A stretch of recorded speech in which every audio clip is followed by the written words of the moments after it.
Welcome back to all of you on my channel Science clear Classes. आप सबका स्वागत है साइंस क्लियर क्लासेस पर। और आज हम जो वीडियो लेकर आए हैं वो बड़ी ख़ास और बड़ी इंपॉर्टेंट है। जैसा कि पहली वीडियोस में भी हमने आपको मॉडल पेपर करके टाइप से साइंस के क्वेश्चन कराए थे, और आज फिर हम अपने चैनल पे एमयू, जेएमआई और बीएचयू के क्लास 11 के साइंस के एंट्रेंस के मॉडल पेपर कराएंगे। देखिए दोस्तों, जैसा कि आपको मालूम है कि अभी कोविड-19 का जो असर है वो बहुत ज़्यादा व्यापक रूप ले चुका है। 4 लाख से लगभग 4.5 लाख से ज़्यादा मरीज़ यहाँ पर हो चुके हैं कोविड-19 से। तो बी सेफ़ रहिए, घर पे रहिए, सुरक्षित रहिए, और जब ज़्यादा ज़रूरी हो तभी घर से बाहर निकलिए। तो इसी कंसेप्ट में जो है आज का जो हमारी वीडियो है, वो हमारी वीडियो में जो है आपको करीब 20 क्वेश्चंस मिलेंगे, और ये 20 क्वेश्चंस बड़े इंपॉर्टेंट हैं। जैसा कि हमने थंबनेल में दिखाया है कि 100% पूछे जाने वाले प्रश्न हैं। लगभग इनमें से आपको जो है कम से कम जो है 8 से 10 प्रश्न ज़रूर मिलेंगे। तो इस क्वेश्चन को ज़्यादा से ज़्यादा अच्छे तरीके से करिए, और अच्छे तरीके से ये मान के चलिए कि इनसे ज़रूर प्रश्न पूछे जाएंगे। तो आपको जो हमने पिछली सीरीज़ में करा रहे थे कि आपकी बार एमयू पार सीरीज़ को, उसी सीरीज़ में हमने जो है कुछ और वीडियोस भी आपके लिए चैनल पे अपलोड करेंगे। तो आज की जो वीडियो है उसमें जो हमने क्वेश्चंस रखे हैं वो 20 क्वेश्चंस, और ये क्वेश्चंस पूरे सिलेबस पे बेस्ड है 10th क्लास के। जो क्लास 10th का सिलेबस है, और ये बहुत इंपॉर्टेंट है 11 साइंस के एंट्रेंस के लिए, चाहे वो एमयू का एंट्रेंस हो, चाहे वो जेएमयू का एंट्रेंस हो, चाहे वो बीएचयू का एंट्रेंस हो। तीनों एंट्रेंस के लिए ये बहुत ज़्यादा इम्पोर्टेंट है। तो इसको जो है ज़्यादा से ज़्यादा देखिए, और जहाँ समझ में नहीं आए वहाँ पे स्क्रीनशॉट ले लीजिए, या फिर जो है उसको ज़्यादा से ज़्यादा जो है समझने की कोशिश करिए, थोड़ा देर तक बार बार देखिए। या फिर जो है अगर फिर भी कोई दिक्कत हो तो हमें कमेंट करिए, और कमेंट में बताइए कि आपको क्या परेशानी है। हम आपको बिल्कुल बताएँगे कि किस तरीके से जो है इसका उत्तर होगा या इस प्रश्न का उत्तर निकलेगा।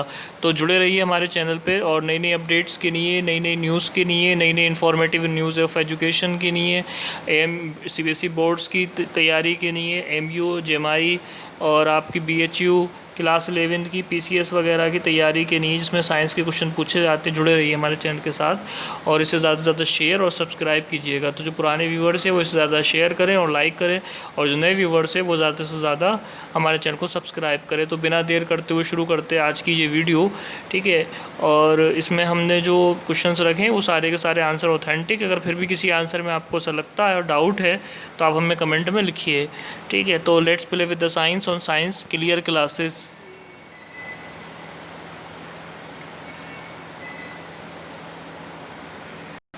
क्वेश्चन फर्स्ट है, in which one of the following solution the bulb will not glow when electric current pass through it. इस फिगर में जो दिखाया गया है इनमें से बल्ब कब नहीं जलेगा? जब इलेक्ट्रिक करंट इससे पास किया जाएगा, ठीक है। तो ए हैगा टैप वाटर, बी है हाइड्रोक्लोरिक एसिड, सी है ग्लूकोज सोल्यूशन, और डी है डाइल्यूट सल्फ्यूरिक एसिड। अगर आप थोड़ा सा दिमाग लगाएंगे तो टैप वाटर में करंट आता है, क्योंकि H+ और OH आयन होते हैं, तो टैप वाटर तो नहीं हो सकता आंसर इसका।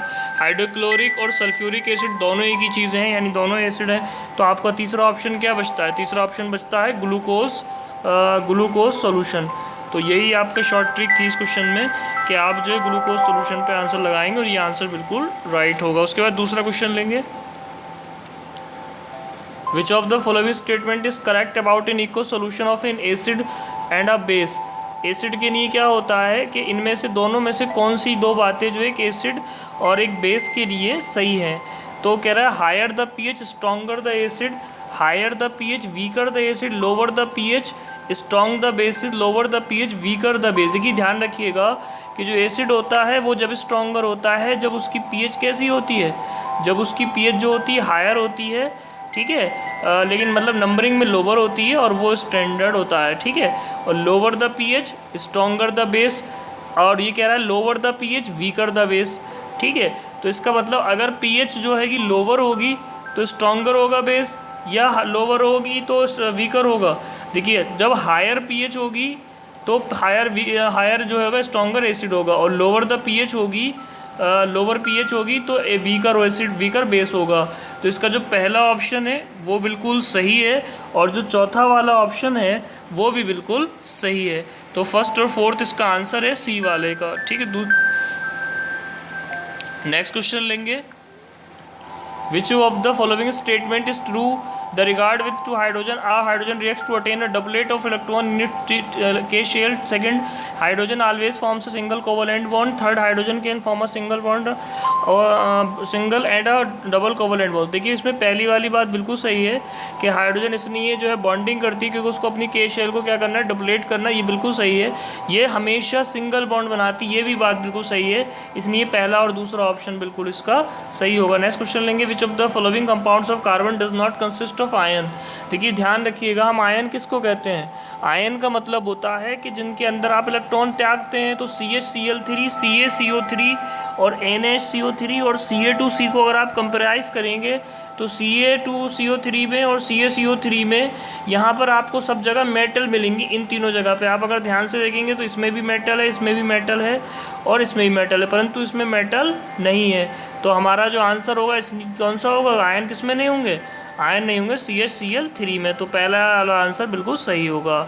ठीक है, नेक्स्ट क्वेश्चन लेंगे.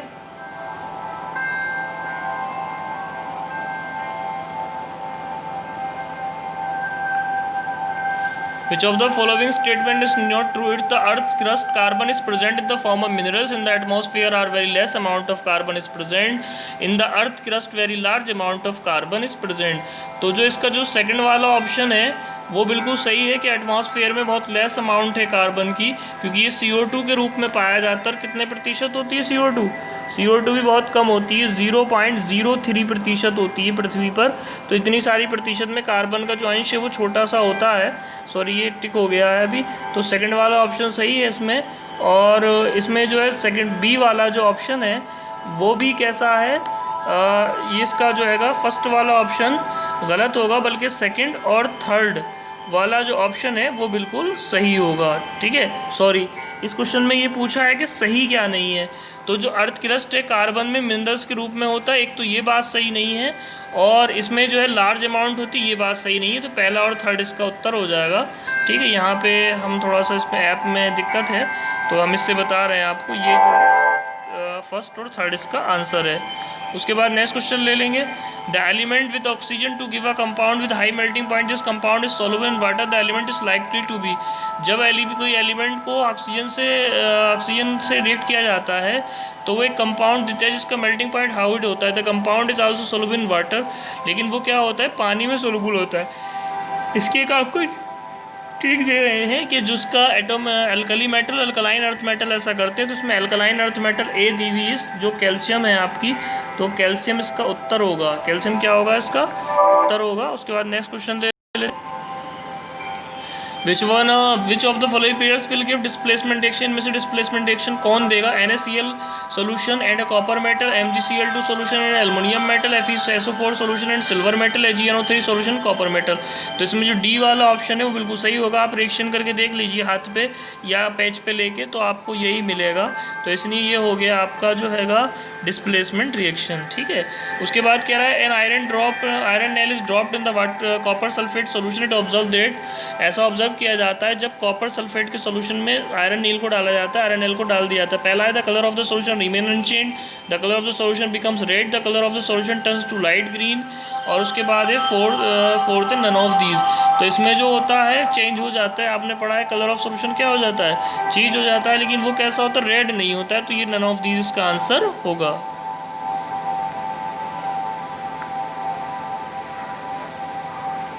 Which of the following is not true about metalloids. इनमें मेटलॉइड्स के बारे में क्या सही नहीं है? They are border line element that exit both metallic and non metallic properties to some extent. ये सही है.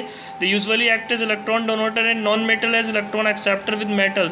कि वो क्या करते हैं, इलेक्ट्रॉन डोनर हो जाते हैं और जो हैगा मेटल के साथ में जो एक्सेप्टर हो जाते हैं. तो ये बी वाला ही बिल्कुल सही है. ये सी है सम ऑफ दीज एलिमेंट्स आर, ये भी बिल्कुल सही है. डी वाला जो है कि they are good conductor of heat electricity, ये गलत है, ये झूठ है. ठीक है, उसके बाद 10th क्वेश्चन लेंगे. For a given value of n the ionization energy is highest 4. तो एन का मतलब है आयनाइजेशन एनर्जी को. और हम शो करें तो आपने अगर हमारी वीडियो सेशन देखे होंगे तो आपको याद होगा कि जो आयनाइजेशन एनर्जी होती है वो हमेशा किसकी वो रहती है, हाईएस्ट किसकी रहती है, हाईएस्ट रहती है आपकी पी ब्लॉक के एलिमेंटों की, क्योंकि वहाँ पर क्या है नॉन मेटल, और नॉन मेटल में से जो है इलेक्ट्रॉन निकालना बड़ी मुश्किल काम होता है. तो that is answer is P electron. ठीक है. देखिए फ्रेंड, हमने यहाँ पर एक ब्रेक ले लिया है क्योंकि लगभग 10 क्वेश्चन हो गए हैं और 10 क्वेश्चन और रह गए हैं, तो थोड़ा सा ब्रेक भी ज़रूरी है क्योंकि अगर ब्रेक नहीं लेंगे तो आप जो है अच्छी तरीके से उसकी तैयारी को नहीं करा पाएंगे या अच्छे से तैयारी को नहीं करेंगे। ठीक है, तो आपसे फिर से रिक्वेस्ट है कि जो नए व्यूअर हैं वो इससे ज़्यादा से ज़्यादा शेयर और सब्सक्राइब करें, और जो पुराने व्यूअर्स हैं वो इससे ज़्यादा से ज़्यादा जो है इसको शेयर करें।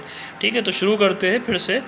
आपके जो क्वेश्चन हैं जो बच गए हैं, क्वेश्चन है which of the following statement is about the modern periodic table are incorrect. A the element in the modern periodic table are arranged on the basis of their decreasing atomic number. तो ये तो बात गलत है, atomic number के decreasing order पे नहीं है बल्कि कैसे इंक्रीजिंग ऑर्डर पे हैं। The element in the modern periodic table are arranged on the basis of their increasing atomic mass. ये बिल्कुल गलत है क्योंकि वो किस पर है, वो एटॉमिक नंबर पर है। ठीक है, तीसरा isotope are placed in joining group in the periodic table. The element in the modern periodic table are arranged on the basis of their increasing atomic number. तो चौथा वाला बिल्कुल सही है। ठीक है, और जो थर्ड वाला है वो भी गलत है, और फर्स्ट सेकंड थर्ड सब गलत है, सिर्फ चौथा वाला ही इसका उत्तर होगा। ठीक है,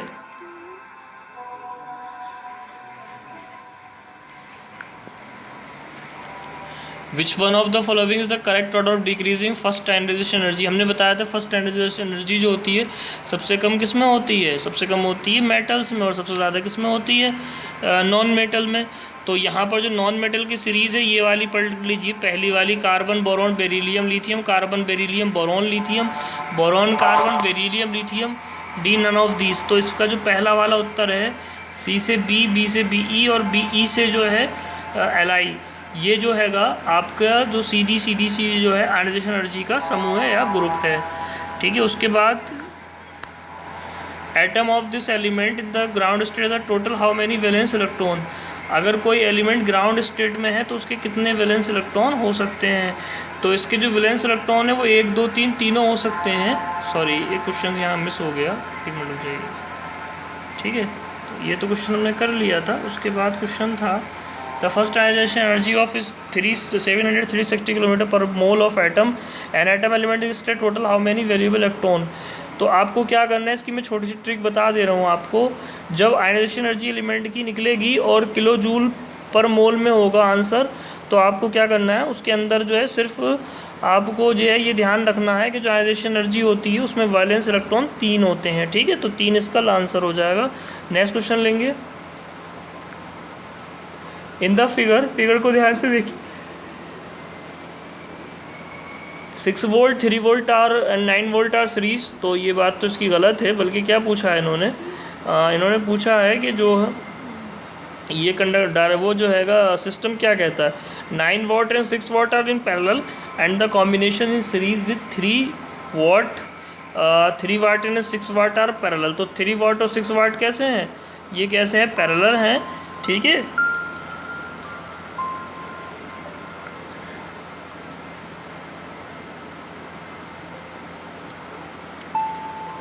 उसके बाद नेक्स्ट क्वेश्चन ले लेंगे।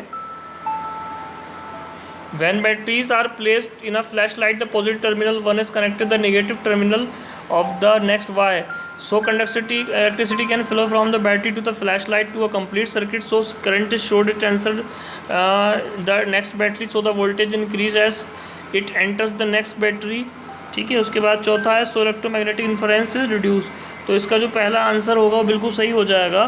सो electricity can flow from battery to flashlight to a complete circuit. उसके बाद